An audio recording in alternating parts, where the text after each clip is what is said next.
네, 안녕하십니까. 오늘 글로벌 무역 시장에 상당한 파장을 몰고 올 소식을 분석해 보겠습니다. 미 연방대법원이 트럼프 행정부의 핵심 경제정책이었던 이른바 상호관세 제동을 걸었습니다. 이 판결이 시장에 구체적으로 어떤 의미를 갖는지 지금부터 하나씩 짚어보겠습니다. 연방대법원의 이번 판결, 이걸 그냥 단순하게 정책 하나가 뒤집혔다 이렇게 보시면 안 됩니다. 상호관세 자체가 법적으로 부당하다는 이 선언은요, 앞으로 상당한 시장 혼란의 시작점이 될 수 있습니다. 자, 그렇다면 대법원은 대체 왜 이런 결정을 내렸을까요? 판결의 핵심은 바로 대통령 권한의 남용 문제입니다. 그 법적 근거를 조금 더 자세히 들여다보겠습니다. 판결은 6대 3이었습니다. 정말 압도적인 표차죠. 이 숫자는 단순한 결과 이상의 의미를 가집니다. 보수와 진보를 떠나서 대법관 다수가 행정부의 권한 남용에 대해 얼마나 명확하게 선을 그었는지를 보여주는 상징적인 결과라고 할 수 있습니다. 핵심 쟁점은 바로 국제비상경제권한법 EEPA였습니다. 행정부는 이 법을 근거로 관세를 부과할 수 있다고 주장했지만 대법원의 생각은 완전히 달랐습니다. 수입을 규제하는 권한이 세금의 일종인 관세를 부과할 권한까지 포함하는 건 아니라는 거죠. 결국 세금을 매기는 권한은 오직 의회에 있다는 헌법의 대원칙을 다시 한번 확인한 셈입니다. 특히 이번 판결의 배경에는 중대질문 원칙이라는 아주 중요한 법리가 자리 잡고 있는데요. 이게 뭐냐면 쉽게 말해 국가 경제에 이렇게까지 막대한 영향을 미치는 중대한 사안은 행정부가 임의로 결정할 수 없고 반드시 의회의 명확하고 구체적인 승인을 받아야 한다는 원칙입니다. 자, 법적인 이야기는 이쯤 하고 이제 투자자분들께서 가장 궁금해하실 부분이죠. 바로 돈 문제입니다. 재정적 파장을 한번 살펴보겠습니다.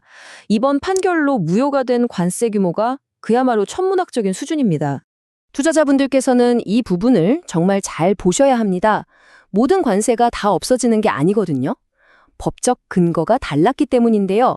자, 이번에 문제가 된 IEPA를 근거로 부과됐던 전 세계 대상 10% 상호 관세, 그리고 펜타닐 관련 관세는 무효가 됩니다. 하지만 별도의 법적 근거가 있었던 철강, 반도체, 그리고 기존의 대중국 관세는 이번 판결과 무관하게 그대로 유지된다는 점 명확히 구분하셔야 합니다. 자, 그럼 이미 걷어들인 관세, 이게 총액이 얼마냐? 약 1,750억 달러입니다. 우리 돈으로 환산하면 무려 253조 원에 달하는 어마어마한 금액이죠. 이 막대한 돈이 앞으로의 환급 문제를 예고하고 있습니다. 그런데 진짜 문제는 이제부터입니다. 대법원이 관세는 무효다라고 선언만 했지, 그럼 이미 거둔 조는 어떻게 돌려줘라 하는 구체적인 방법은 전혀 제시하지 않았다는 겁니다. 결국 돈을 돌려받으려는 수입업자들의 소송이 분물처럼 터져나올 게 뻔하고요. 이건 그야말로 엄청난 행정적, 법적 혼란으로 이어질 수밖에 없는 상황입니다.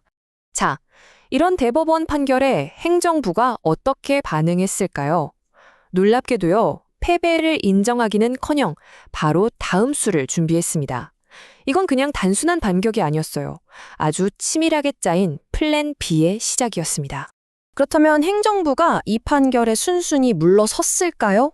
정답부터 말씀드리면 천만에요. 전혀 아니었습니다. 이들이 꺼내든 카드가 바로 다음 행보를 결정짓는 결정적인 전환점이 됩니다. 행정부는 즉시 먼지 쌓인 법전에서 1974년 무역법 122조라는 아주 낡았지만 강력한 카드를 찾아냈습니다. 이 조항은 국제수지 적자라는 특정 비상 상황에서 대통령이 의회 승인 없이도 최대 150일간 임시 관세를 부과할 수 있도록 허용하는 일종의 비상조치 카드입니다. 행정부의 플랜 B 시나리오는 이렇습니다. 먼저 122주를 발동해서 급한 불부터 끕니다. 이걸로 즉시 새로운 10% 관세를 150일간 부과하는 거죠. 그리고 이렇게 번 5개월이라는 시간 동안 이번에 법적으로 문제가 안 됐던 232조나 301조 같은 다른 법들을 활용해서 더 견고하고 장기적인 관세 체계를 새로 짜겠다는 계산인 겁니다.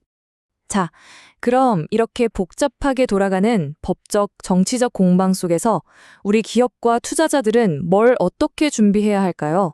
앞으로의 전망과 핵심 전략을 정리해드리겠습니다. 기업들이 꼭 기억하셔야 할 핵심, 크게 두 가지입니다.